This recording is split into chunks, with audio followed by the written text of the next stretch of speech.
I'm back once again, and starting from this lesson we'll analyze different specific rules, plus how they reinforce the guiding principles we discussed in the previous lessons. Right here in the fourth lesson we'll have a closer look at pawns.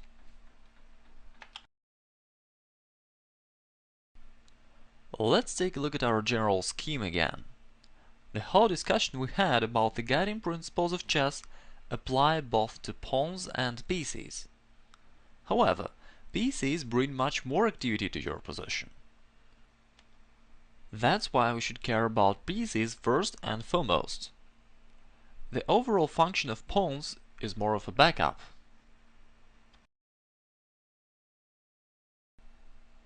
They can favor pieces' activity or hamper it.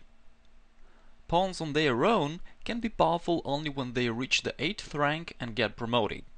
It usually happens in the endgame only. During the opening and middle game, pawns work more like backups for your pieces.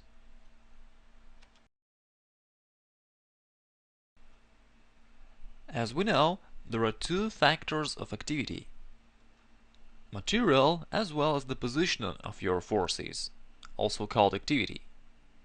These two factors determine two functions of your pawns. Let's discuss the material factor first. Normally, it's impossible to capture an opponent's piece because it's too mobile. With that in mind, the easiest way to gain a material advantage is to attack the opponent's pawns, which are not as mobile as his pieces. Pawns cannot retreat back, and they can only take a step, or rather a square, forward. With that in mind, the first thing you need to keep in mind about pawns is that they are good objects for attack. As for the activity factor, as I have said earlier, pawns can favor or hamper pieces' activity. This is the second function of pawns.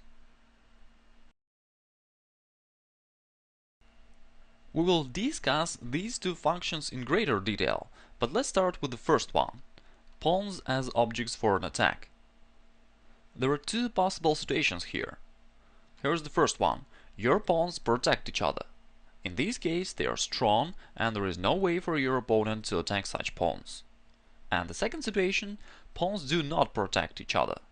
In this situation, they are weak and are real objects for an attack. Examples of strong pawns are connected pawns and passed pawns. Connected pawns protect each other, while a passed pawn, on the other hand, can be promoted into a queen, and this threat of promotion can distort the harmony and limit the activity of your opponent's pieces. Weak pawns, on the contrary, are disconnected pawns. Pawns can become disconnected in three cases: pawn islands, backward pawns, and doubled pawns.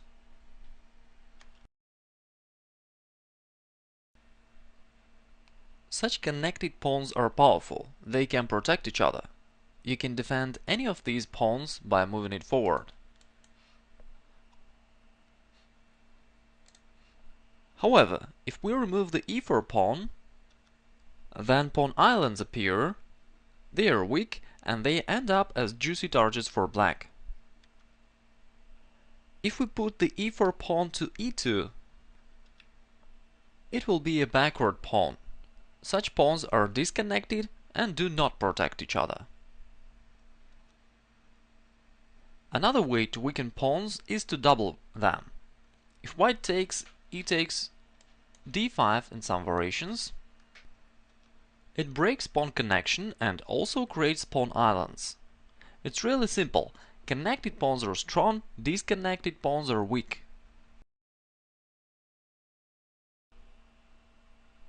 The position looks equal from a material standpoint. However, black has a weak pawn on c6, and this alone gives white a lasting initiative. Weak pawns are easy targets for an attack. Here white has a simple plan to attack the black c-pawn. Black has no objects for an attack, and it's hard to find any constructive plan for him. By the way, how can you find weak pawns? It's simple. Look for the pawns that cannot be protected by other pawns. In this position, the black's weak pawns are a7, c6 and f7. Back to the game, white played queen d2, attacking the knight on d7 and preparing a discovered attack by the rook. Black played queen e7, a5. White also has a weak pawn on the a-file. That's why he wants to push this pawn to the a6, where it will be well protected by the light-squared bishop. Additionally, it will fix the black's weak pawn on a7. It's useful to fix an opponent's weakness. You want potential weaknesses in your opponent's camp to be sitting ducks, immobile targets that are waiting for execution. After that, you can bring more and more pieces to attack this weakness, while your opponent can't put it away. Black played knight c5, threatening knight b3, queen c2. White's heavy pieces are setting their sights to the c6 pawn. Knight b7, queen a4. It's easy to find the taken moves when you have an obvious object of an attack. Black played queen c5 protecting the pawn, a6 and knight d8. And this move shows us a sad reality. Black was forced to put the knight on such a passive position just to keep protecting the c6 pawn. Knight a2 was played, queen b6 and queen b4. Now if black goes back with queen c7, white can simply play bishop f3, then bring the knight closer to center, and he will keep attacking black's weak pawns. Of course, white has an advantage here. Taking on the b4 is even worse. After knight takes b4, white is attacking this weak pawn again. The only way to protect it is to play rook e6. Now white can win the c6 pawn after bishop f3 move. Also, white has even more powerful idea. He can go rook d1, attacking the knight, and after bishop f6, rook d7. Now white is winning the pawn on the a7 and the game also. Okay, what can we learn from this example?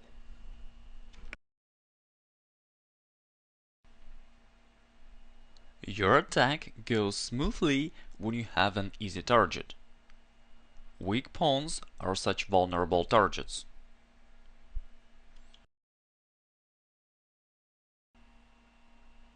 In this position, black has weak pawn on d6.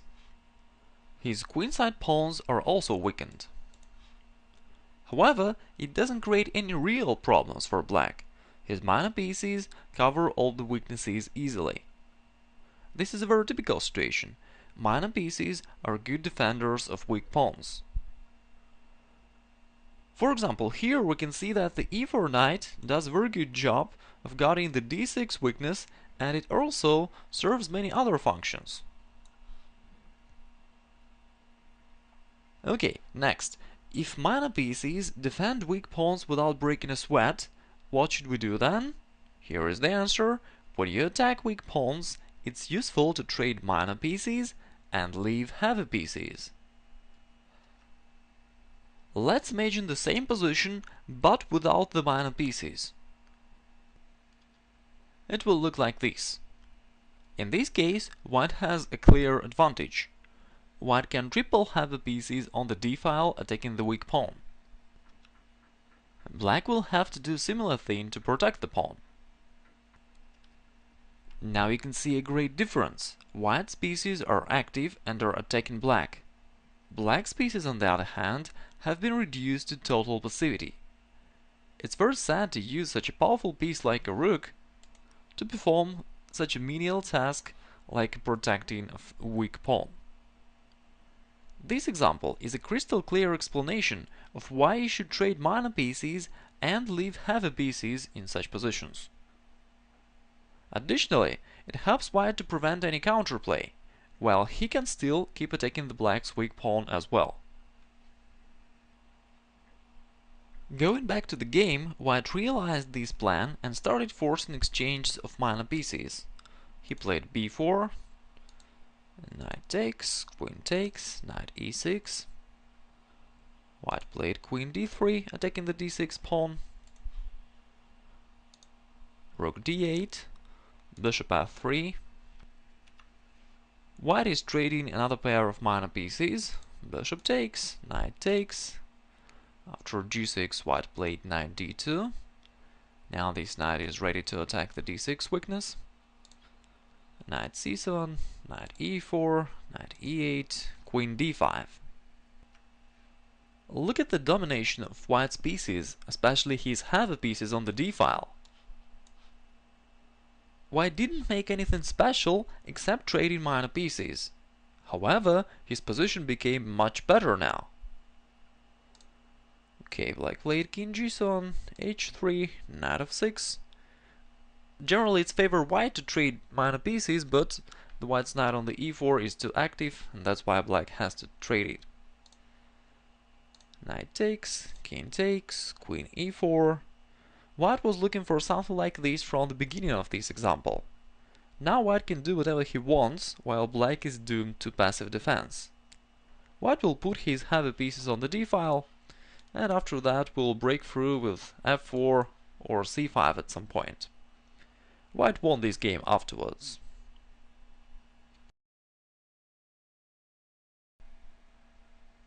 As you already know, connected pawns are strong, disconnected pawns are weak. However, even connected pawns can be attacked if they are too far advanced. The reason is obvious. When you advance pawns, you bring them towards opponent's pieces. Take a look at the following example.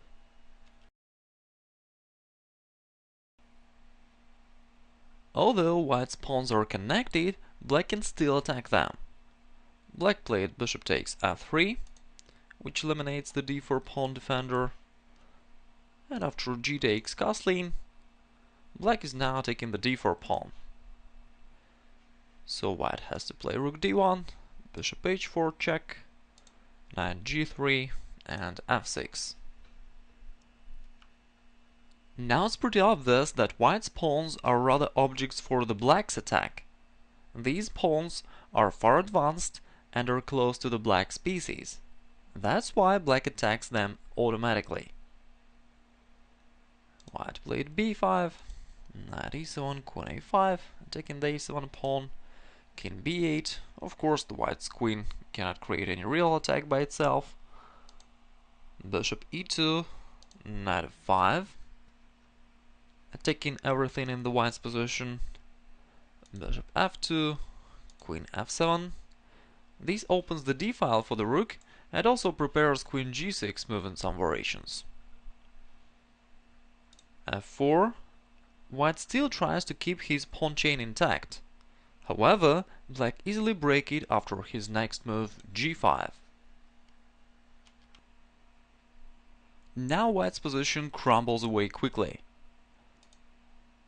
Knight took on the f5, and after bishop takes and king takes, black should take on the e5. Instead of this move, which was played in the game, black should have played f takes e5. This move opens lines against the white's king and totally destroys the white's pawn structure. Now white has to retreat with knight g3, then g takes f4, knight e4. Here black can simply take on the d4 or can play f3, which is even more powerful. And black has a crushing attack. After bishop f3 and rook f8, black is attacking everything in the white's position and it should be easily winning. Now let's take a look at the starting position of this example again. Why does white experience problems with his pawns? It's because black's piece activity is higher. Thanks to his lack of development, white can't provide enough support for his pawns, and that's why pawns became weak. If we imagine the same position with white's completed development, let's say after bishop e2 and castling, then white is probably winning. His strong pawns give white a domination.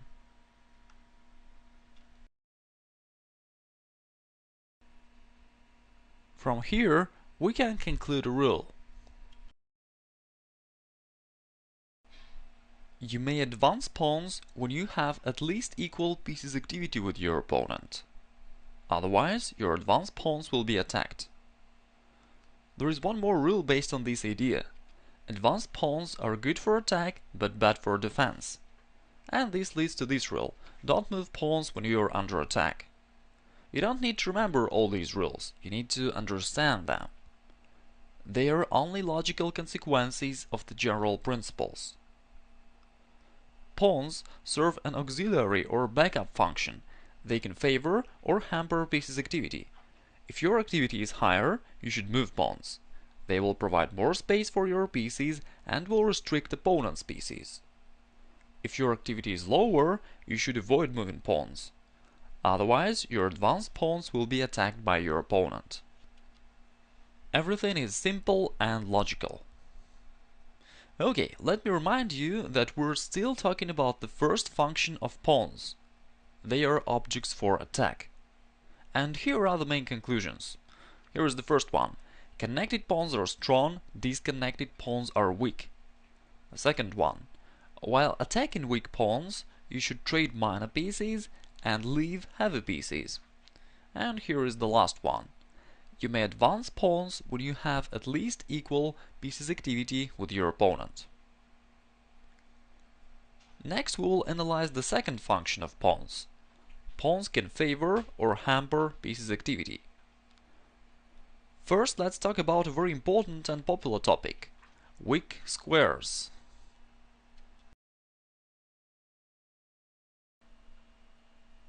There is nothing groundbreaking here. We know the principle of maximum activity.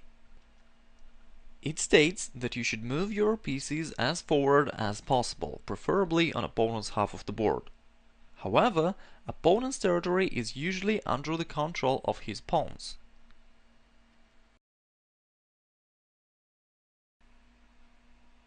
Take a look at the black pawns.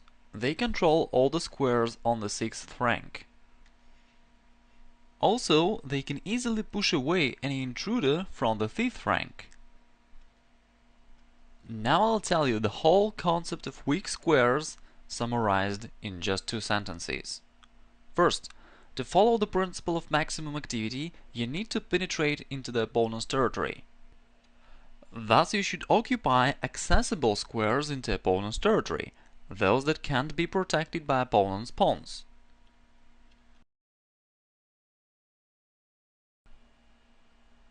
All specific rules are only logical consequences of the base principles.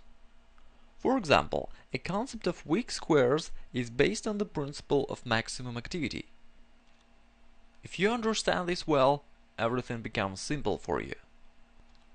Nevertheless, I'll tell you some specific rules about weak squares.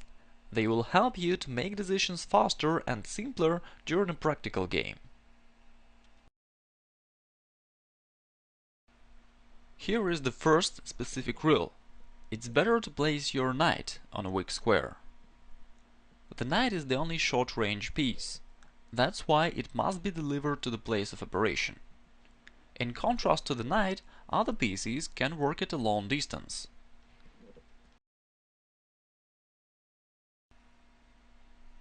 Take a look at this diagram. The white's long-range pieces can attack the black scheme from the 1st rank. Moreover, even if we move white's pieces forward, something like this, it will not change much in this particular situation. They will still attack in the same directions. An opposite situation happens with the knight.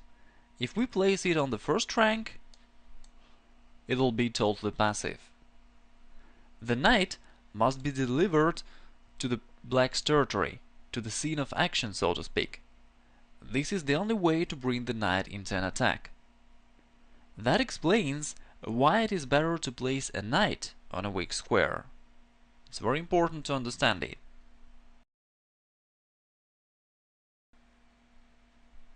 Here is an example from one of my old games. Black has a weak square on the d5, and white certainly should place one of his pieces there. In the game, white played bishop d5. This avoids an exchange of a bishop on the black's a5 knight, but places the wrong piece on a weak square. This bishop doesn't attack much on the black's territory. its activity became only slightly higher compared to its previous position on b3. At the same time, the c3 knight now has no prospects at all. As you can see, it has no available squares forward. Let's take a look at the game continuation. Black played rook c8, queen d3, knight c4, attacking the b2 pawn, rook b1, queen a5, and black got the initiative position. After the forcing variation, bishop b7, knight takes b2, and rook c3, and now it's white who fights for a draw. It happened because of the mistake in the starting position of this example. White should have played knight d5, putting a knight on a weak square. This single move does a lot. First, the knight is very active here and it attacks many squares in the black's territory. It restricts the queen's activity, attacks the f6 bishop, and it can jump on b6 somewhere in the future. With just one move, the white's position is slightly better.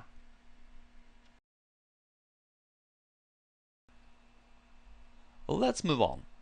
So, if a hopping knight is good for taking advantage of weak squares, what should his long-range buddy, the bishop, do? Get this, the bishop is the main defender of weak squares.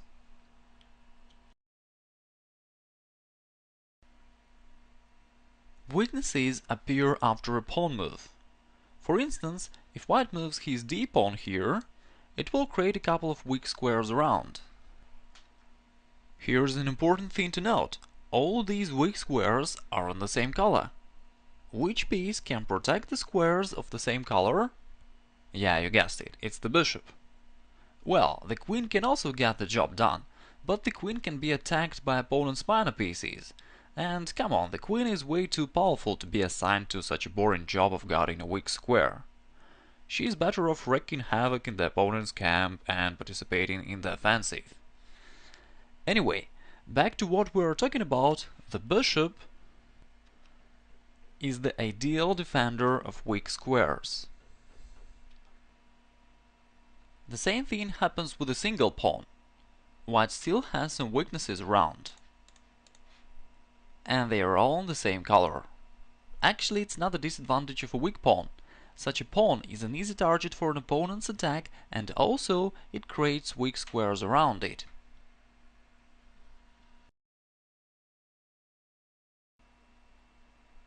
Here, black played g5, weakening the light squares on the king side. We already know a few rules for such positions. First, white should bring his knight on these weak squares. Secondly, white should exchange black's light-squared bishop, who is the main defender of the black's weak squares. In the game that followed, bishop g3, knight h5 and knight d2. White is preparing an exchange of the black's light-squared bishop after a bishop g4 move. Black played knight f4, now white certainly needs to protect the g2 pawn, so he castled, knight c5 and bishop g4. After this exchange, black will have no possibility to cover his f5 weakness. The white's plan is very simple, to bring the knight to f5. For example, the d2 knight can be transferred there, through f1, then e3 or g3, and then to f5. Black also has a strong knight on f4, but it can be kicked away after g3 at any time. Or at least white can take bishop takes f4. This is the difference between a weak square f5 and a usual square f4.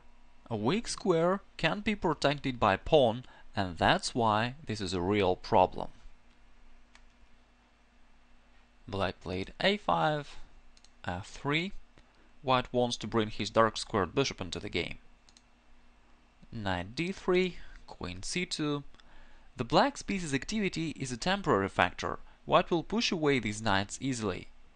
The weaknesses of the black's pawn structure are permanent and they can't be repaired. c6, king h1, h5. Black has to create a counterplay, otherwise white will simply realize his plan. Bishop takes, rook takes, a3, c takes, and here black played knight c5. This move back isn't a good idea, however white could push black's knights away in any case.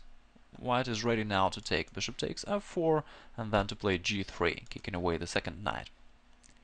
So in the game black played knight c5 here.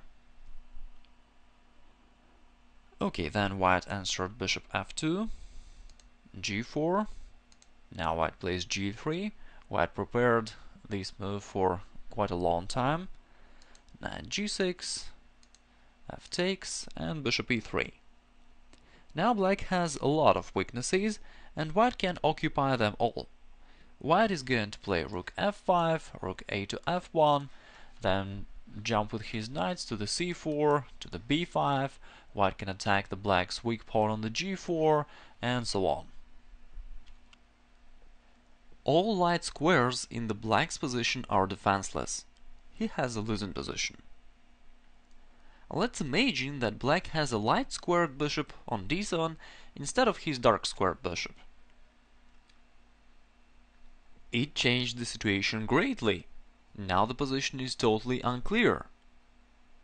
That's why it's so important to exchange a bishop who is the main defender of weak squares. In the actual game white won easily. Black played b5, knight takes, queen b6. Black is trying to mix things up, but it doesn't work. a4, queen a6, knight c4. White is simply occupying all weak squares. Now the next move, white took on the f5, and down in material with a horrible position black resigned soon. Here we have seen how it's powerful to trade opponent's bishop who is the main defender of weak squares. Often it makes your opponent defenseless and he can't resist your invasion.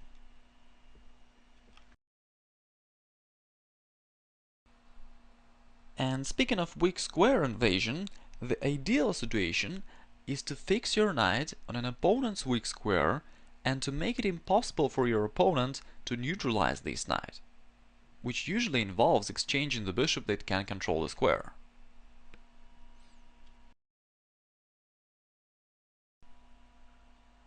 Black has a weak square on the d5 and white found a great way to exploit it. Can you find the move? White played c4. This pawn sacrifice helps white to trade the black's light squared bishop, who is the main defender of the black's weaknesses. Bishop takes c4, knight c3. White is transferring the knight to d5. Queen b3, bishop takes, queen takes, and bishop g5.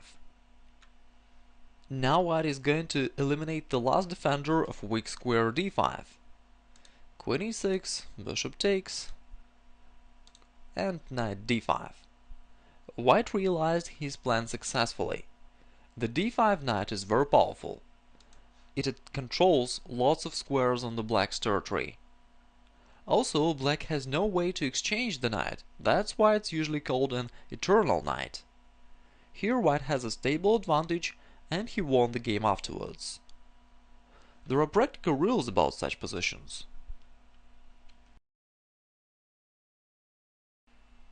If you can fix your piece on a central weak square on the 5th rank, it gives you a stable advantage. If you can fix your piece on a central weak square on the 6th rank, it gives you a winning position. Of course, I'm now talking about white. For black, it'll be 4th and 3rd ranks.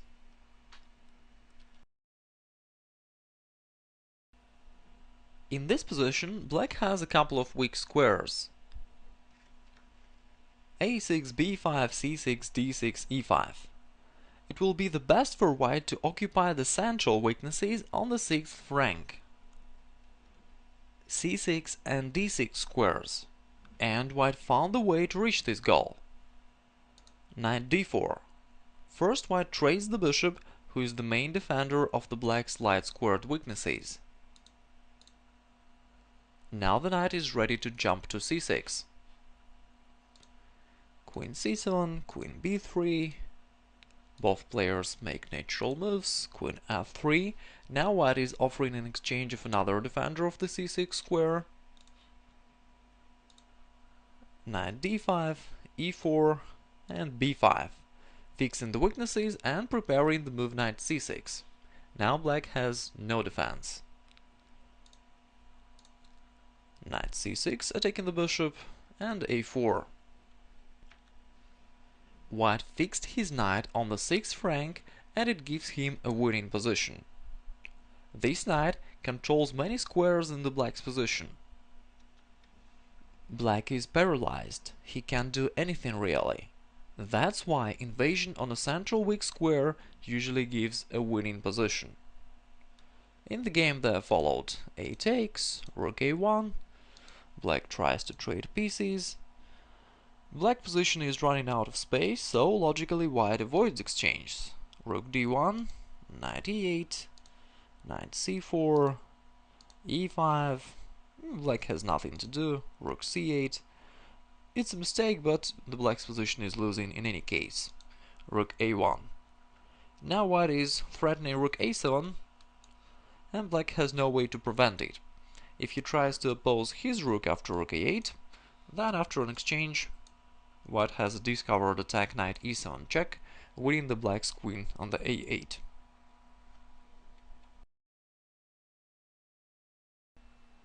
I've told you some rules about weak squares. Please don't be confused, everything is simple actually. To wrap up this section, according to the principle of maximum activity, you should move your pieces as forward as possible, preferably on opponent's territory. One of the best ways to realize it practically is to occupy weak squares in opponent's position. That's it. All other rules just describe this process in greater detail. Now I'd like to tell you another important note about weak squares. For many years, chess players are not able to grasp this. However, it's pretty obvious if you know general principles of a chess game. Here is the rule. Piece activity compensates weaknesses.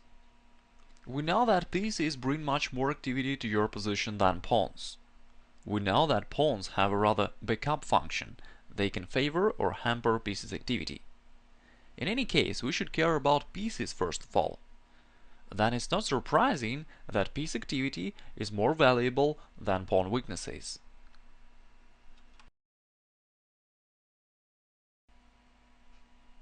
Probably you know Sveshnikov's variation of Sicilian defense. In the time of classical chess, when Stanis and Tarrasch reigned supreme, such moves like e5 considered as a huge positional mistake. Just look at that gaping hole on the d5 and d6 squares, and to add to that there is a backward pawn on d7. Yes, it really worsens black's pawn structure. However, it's compensated by black's piece activity. The e5 move pushes away white's central knight, it opens a diagonal for the bishop, and it's a forced move, so it gives black additional tempo for development. We may conclude that the e5 move worsens black's pawn structure but raises his piece activity. As I have emphasized, chess is all about piece activity. Therefore, the e5 move is good. I am explaining everything in great detail because I want you to deeply understand chess and its guiding principles. In a practical game, you don't need to think about all these generalities.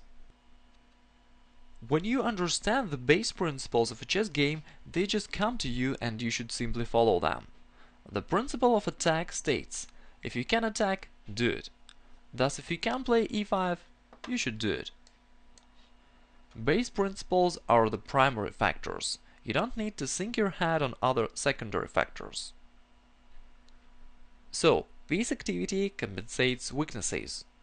Well, certainly it also depends on a concrete position. But while there are exceptions, in most cases this rule is correct.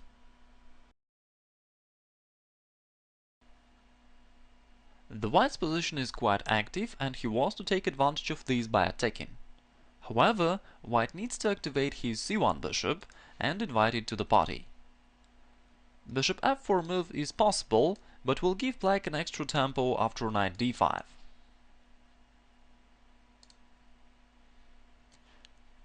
The move bishop e3 is also fine, but it forces exchange and helps black to equalize the position. In the game, white played g4. Of course, it creates a lot of weaknesses on the king side. However, after queen e7 and g5, white was able to place his bishop on the most active square.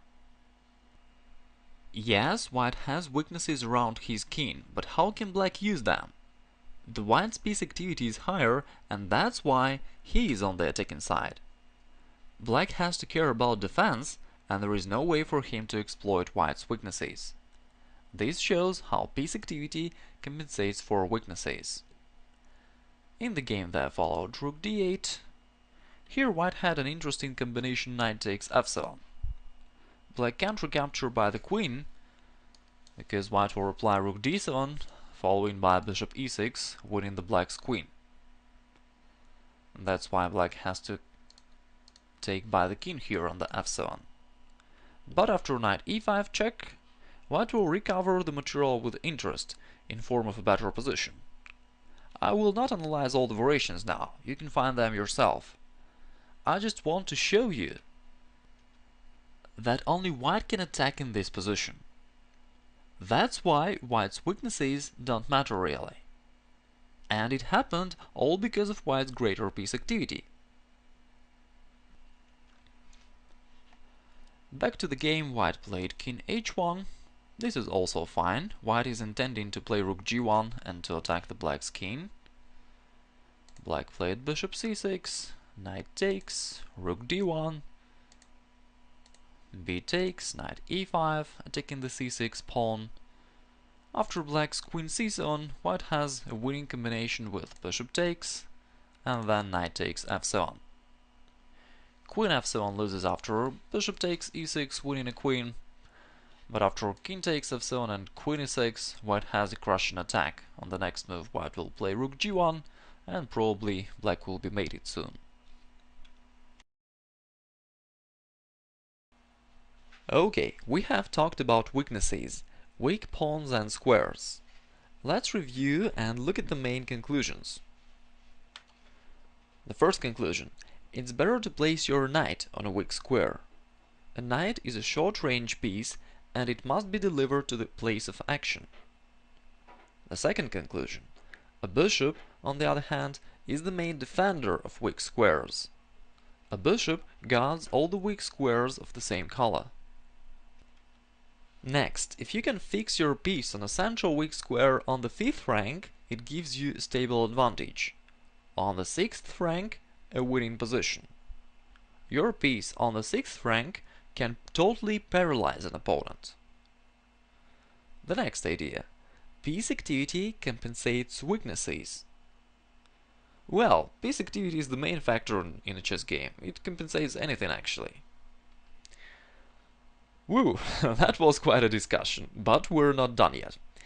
Aren't you glad that this lesson is overflowing with chess wisdom? Okay, let me remind you that we're still talking about the second function of pawns. They can favor or hamper pieces' activity. One of the specific aspects of this issue is the concept of weaknesses. We have analyzed it already. Another aspect is a space advantage. It's all really simple. We know that all specific rules are only logical consequences of the general principles.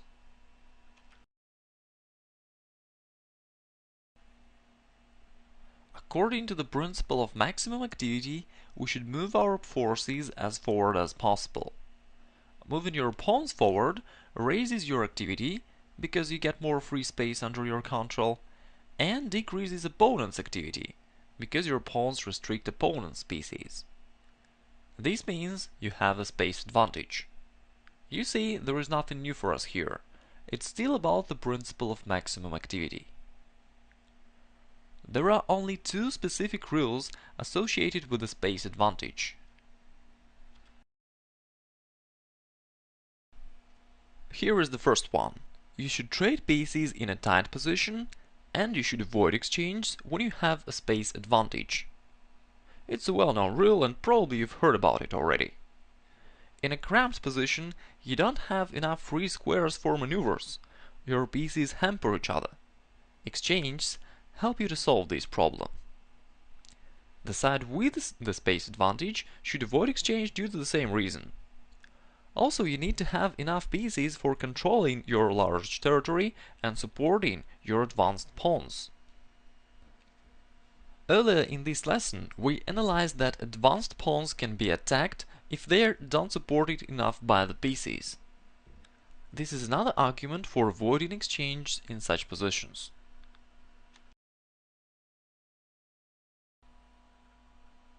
White controls 4 ranks, while black only 3 ranks. Therefore, white has a space advantage. Due to the lack of space, black experiences some problems. The e7 bishop is locked, the queen can't go out, the queen blocks the a8 rook, and so on. Black needs to trade pieces in order to ease his position. That's why after the white's move b3, black started the exchange. Knight takes d4, queen takes, bishop b5, knight takes, and here black played knight d7. Black uses a tactical trick for bringing his bishop on the long diagonal. Queen g7 is certainly out of the question because of bishop f6 winning the rook on a1. In the game, white played here bishop a3, a6, knight c3, bishop f6. Now the bishop can go to the active position. Queen e3, castling, and after rook d1, black took bishop takes c3. Black keeps trading the pieces, and another bonus is that it prevents white from placing his knight on d5. Queen c3, rook e8. After several exchanges, black has no problems. He can easily bring all his pieces into the game. The knight can go to e5, the queen can be developed along this diagonal, the rooks will play on the central lines. The players agreed to a draw after a few next moves. The second rule for positions with a space advantage is the principle of two weaknesses. A space advantage gives you better mobility. You can transfer the pieces from one flank to another easily. Your opponent can't do it so quickly for lack of free space. That's why a side with a space advantage can play on both flanks successfully. It's called the principle of two weaknesses. Well, this is a quite simple idea, and I've explained it in the course An Endgame Expert already. The last issue I'd like to discuss in this lesson is the blockade. Nimzovich wrote almost a whole book about it. However, let's not complicate things. Everything is much simpler if you understand general principles of a chess game. The principle of maximum activity is once again at work here. It states that you should move your pieces forward and not allow your opponent to do the same. It's applicable for pawns as well. When you stop an opponent's pawn, it's called blockading it. That's it. There is only one useful practical rule about a blockade, and probably you know it. The knight is the best blocking piece.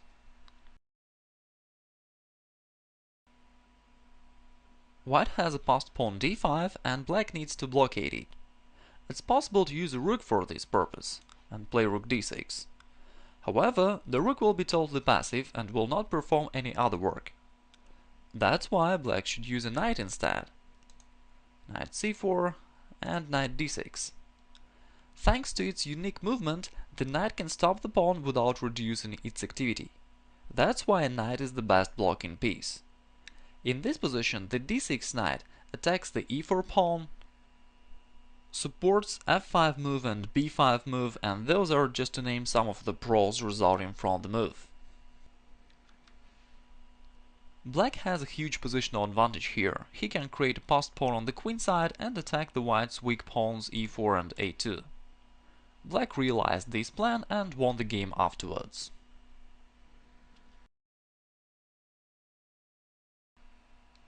Now let's make a final conclusion about a pawn play. Once again, I'd like to repeat that there is nothing special here. All these rules are only logical consequences of the general principles. So, how should you use your pawns? The first rule: According to the principle of maximum activity, you should move your pawns as forward as possible. It will give more free space for your pieces and will restrict opponent's pieces. At the same time, you should move your pieces first of all. Pawns realize rather auxiliary function. The next tip: it's useful to keep the pawns connected. In this case, they will protect each other and your opponent will not be able to attack them. As for opponent's pawns, there are three things you should do. First, blockade them. You should restrict opponent's activity and prevent him from moving forward. It's valid for pieces and for pawns as well. The second thing, attack his weak, disconnected pawns. This is how you can gain a material advantage. And the third thing you should do about opponent's pawns is to occupy the holes in his pawn structure, weak squares. This allows you to move your pieces forward onto opponent's territory. All these rules are only logical consequences of the principles of material and of maximum activity. This lesson was a bit long, but we analyzed all important aspects about pawns. I think it's pretty good. Get ready for the next info-packed lesson.